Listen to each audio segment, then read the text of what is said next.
गौर गठड़ी अंदरून पिशावर शहर के सबसे ऊंचे मुकाम पर कायम है। इस लफ्ज़ का मतलब जंगजुओं की कब्र है। इस मुकाम की तारीख इतनी ही कदीम है जितनी कदीम पिशावर की तारीख है। ये शहर कबल मसीह से आबाद था और पिशावर में 7000 साल कबल की तहजीब के आसार मिल चुके हैं। गौर गठड़ी के बारे में लोगों का कहना है कि यहाँ बुद्ध मत के आसार भी मिले हैं और तारीखी किताबों से मालूम होता है कि यहाँ बुद्धा का खैरात का कशकोल भी नस्ब था।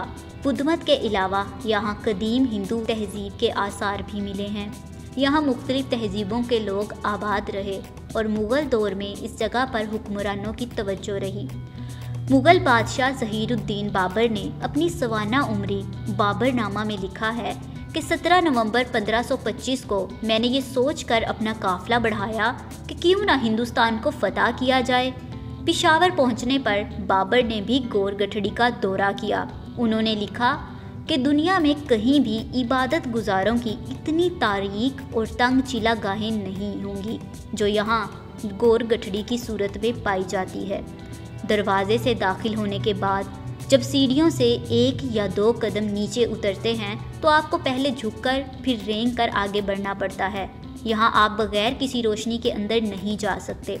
इसके अलावा वहाँ ज़ियारत के लिए आने वाले या इबादत करने वाले अफराद बकसरत देखे जा सकते हैं जिनमें सर और दाढ़ियों के बाल लंबे होते हैं। तारीखी रवायत ये भी है कि गोरखनाथ नामी एक हिंदू हकीम इस मुकाम पर बैठते थे जिनके पास इलाज की गर्ज से दूर दूर से लोग आते थे।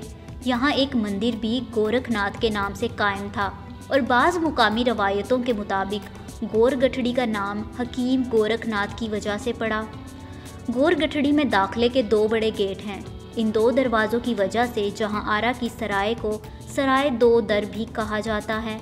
इस इलाके में जब रंजीत सिंह का दौर आया तो उन्होंने शहर के तमाम इंतज़ामात चलाने के लिए भी इसी जगह का इंतखाब किया और यहाँ तमाम म्यूनसिपल दफातर कायम किए गए। इसके अलावा शहर का नाजिम भी उसी जगह बैठता था। ये गेट बहुत ऊंचा है और गेट के ऊपर कमरे थे जहाँ रिहाइश इख्तियार की जाती थी। गेट के दोनों पिलर्स के साथ आर्जी जेल भी थी जबकि इसी जगह पर फांसी घाट भी कायम था। सराय के कमरे इस जगह इंतहाई नुमायाँ हैं। एक तरतीब से चारों अतराफ फैले ये कमरे एक खूबसूरत नज़ारा पेश करते हैं। दरमियान में मंदिर है जहाँ बड़े दरख्त हैं और बाग भी। बरतानवी दौर में यहाँ तहसील म्यूनसिपल कमेटी के दफातर और फायर ब्रिगेड के मरकज़ कायम किए गए। फायर ब्रिगेड की गाड़ियाँ आज भी वहाँ मौजूद हैं।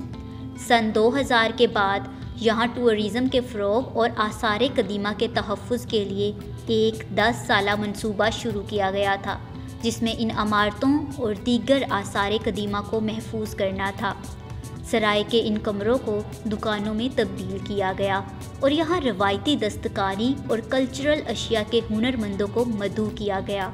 इसके अलावा यहाँ आसार कदीमा के कुछ मुकामात पर खुदाई की गई जहाँ से मुख्तलिफ तारीखी अशिया भी मिली जिन्हें गौर गठड़ी ही में वाक़े एक छोटे से अजायब घर में रखा गया है। वक्त गुजरने के साथ साथ गौर गठड़ी के वो हुनरमंद इन दुकानों से चले गए हैं और अब एक मर्तबा फिर ये कमरे या दुकानें टूट फूट का शिकार हो गई हैं। ये कमरे एक मर्तबा फिर खंडरात की शक्ल पेश करने लगी हैं। इसके लिए इन इमारतों को महफूज करने के लिए मुसलसल कोशिशें दरकार हैं।